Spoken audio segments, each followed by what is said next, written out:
All right, there's a couple different theories and ways of explaining acids and bases. So what we're going to look at today is something called the Bronsted-Lowry acids and bases.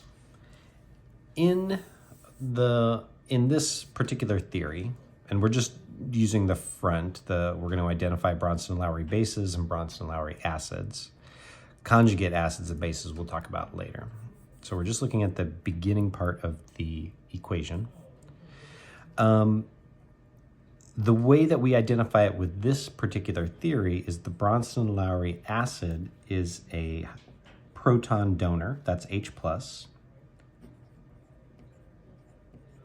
and the Bronsted-Lowry base is going to be our proton acceptor. So the acid is going to lose a proton, it's going to lose an H, a hydrogen. The acid will lose the hydrogen, and the base is going to gain that hydrogen. Okay, so we're going to look at the reactants, and we look at HCl. Well, that HCl over here is by itself, so we know that this lost a hydrogen. So that is our Bronsted-Lowry acid. This NH3 goes to NH4, so it picked up a hydrogen. So it accepted a hydrogen. That means it's the base, NH3.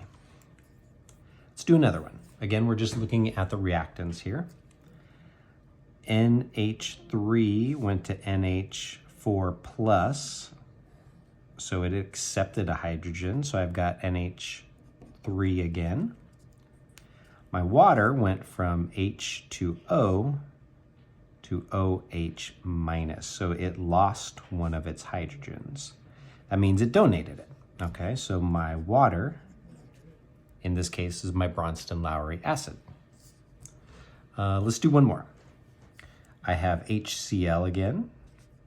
So Cl here, the Cl has lost its hydrogen, lost the H.